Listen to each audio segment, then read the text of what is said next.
Assalamualaikum warahmatullahi wabarakatuh. Perkenalkan, nama saya Irfan Farudin dari Universitas Muhammadiyah Jakarta.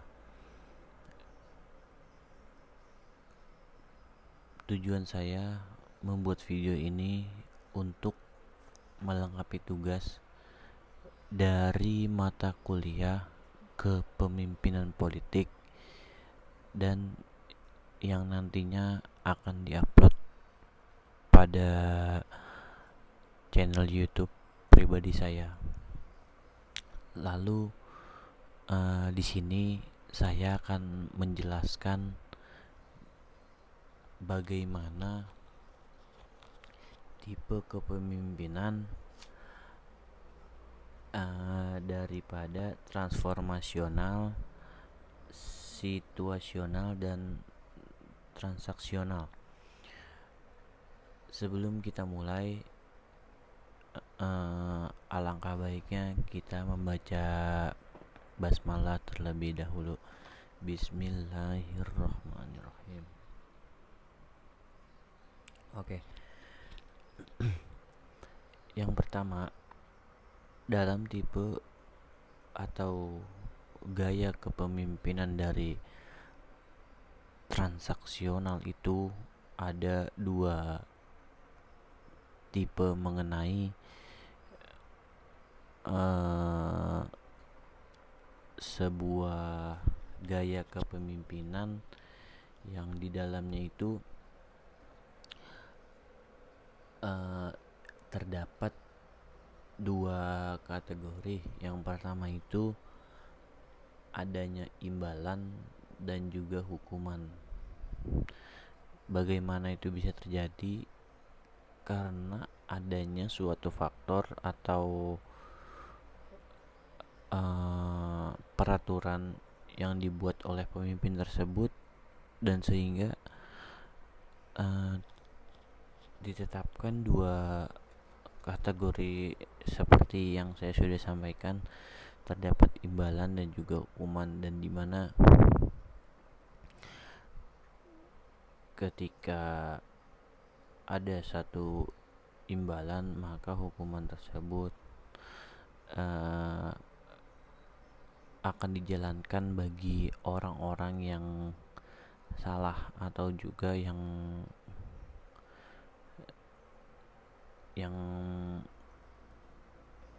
sudah pantas menerima hukuman. Bahkan dari imbalan itu sendiri yang dimaksud adalah dari sisi kebaikan seseorang yang diapresiasi oleh leadership atau pemimpin atau kepemimpinan suatu pemimpin yang dijadikan imbalan terhadap anggota-anggotanya. Lalu seperti pembahasan kita di awal, kita membahas lanjut tentang situasional. Dalam situasional ini terdapat berbagai macam cara atau teknik atau juga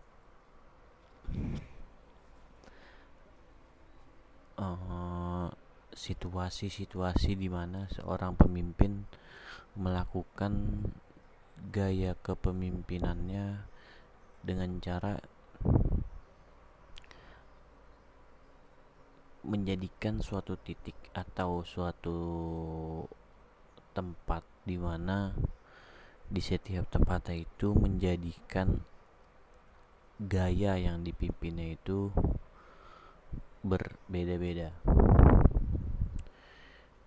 Seperti kita ketahui bahwa jika ada gaya pemimpin yang situasional, maka dapat kita simpulkan atau gini, kita ambil dari kata situasi. Dari kata situasional itu kita ambil kata situasi, yang dimana situasi berarti kan menandakan keadaan atau tempat, atau ya keadaan bisa dibilang. Karena apa? Situasi ini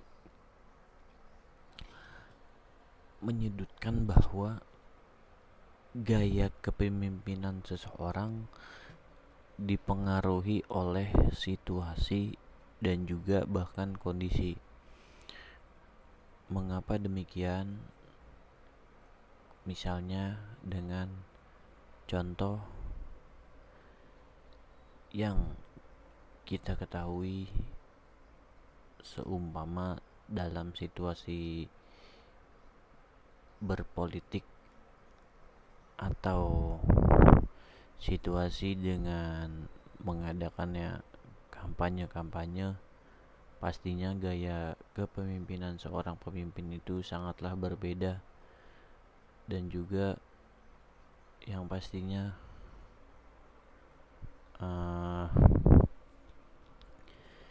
dapat terlihat bahwa ketika seseorang mendapatkan tekanan atau juga mendapatkan tuntutan dari atasannya, maka tipe kepemimpinan situasional ini sangatlah diterapkan pada leader-leader atau pemimpin yang sedang memimpin kelompoknya. Bahkan ketika mereka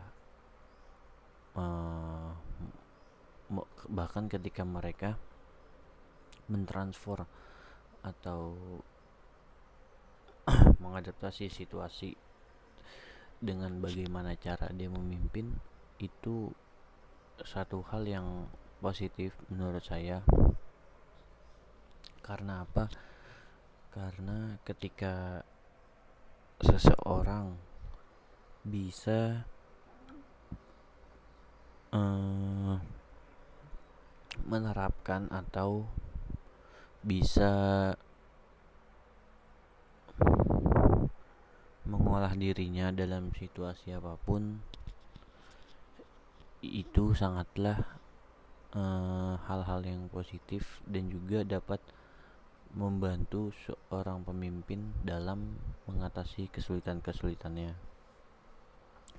Dalam situasional seperti itu, biasanya seorang pemimpin akan menyesuaikan dirinya dari situasi-situasi yang ada. Contoh yang tadi saya bilang itu dalam aksi pilkada atau dengan diadakannya acara-acara di daerah seperti itu. Misal ada acara di daerah, seorang pemimpin kota akan menyesuaikan gaya-gaya yang ada pada di daerah tersebut untuk menjadikan daya tarik atau seseorang yang kurang mengenal dia atau belum mengenal dia akan menjadi mengenal karena gaya situasi yang tersebut yang dipakainya. Dan ketika gaya tersebut dipakai, maka itu menjadi salah satu aspek pendekatan bagi pemimpin untuk menarik suara kalau pada saat pemilu, untuk menarik suara dan juga dapat menimbulkan sisi karismatik yang ada.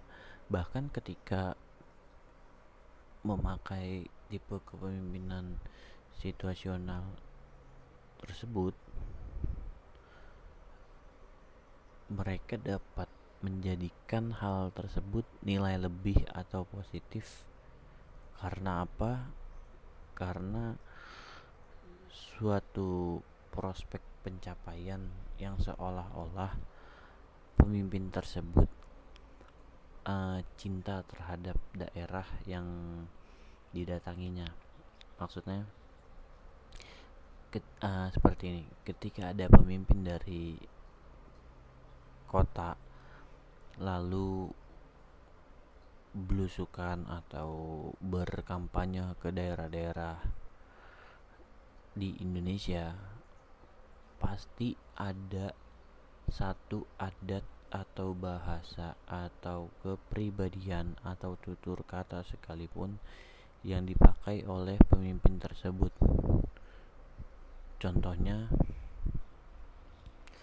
misal kita tinggal di Jakarta lalu kita belusukan ke Medan contoh, pasti bahasa yang dipakai itu bahasa Medan atau logat Medan. Karena apa?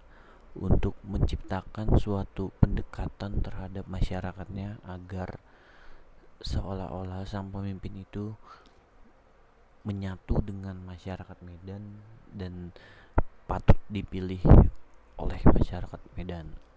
Oke, lanjut.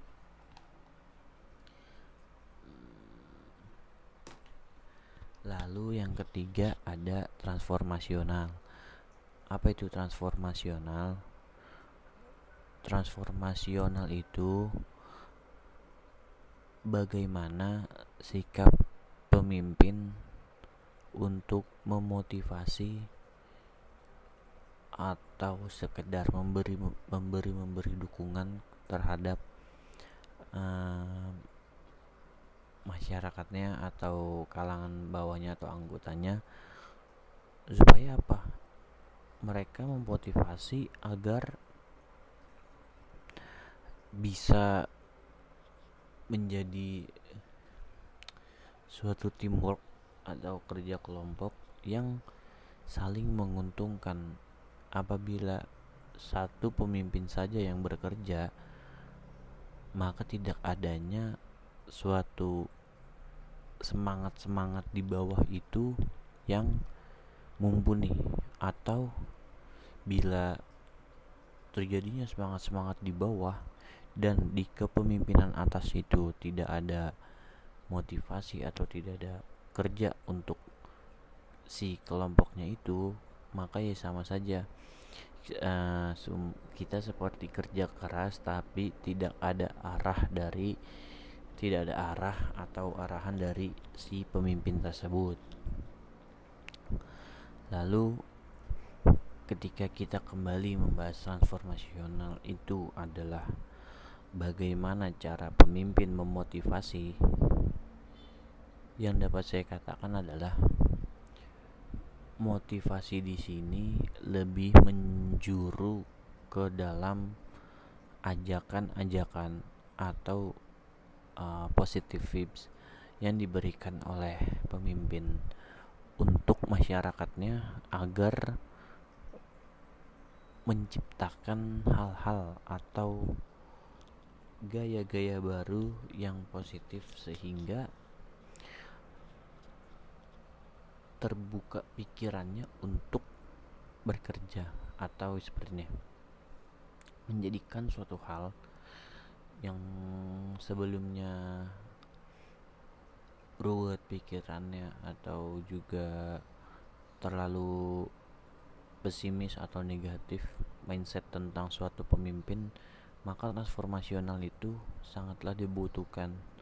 Kita memotivasi masyarakat agar apa? Agar mereka itu menjadi cenderung lebih memilih terhadap pemimpinnya itu nanti. Dari ketiga yang saya sebutkan itu, mungkin yang lebih saya tertarik itu transformasional sih. Bagaimana cara pemimpin mentransform hal-hal yang positif terhadap masyarakatnya, dan juga itu termasuk hal baik yang dapat ditiru oleh masyarakatnya. Mungkin cukup itu saja yang dapat saya sampaikan dari ketiga penjelasan tersebut.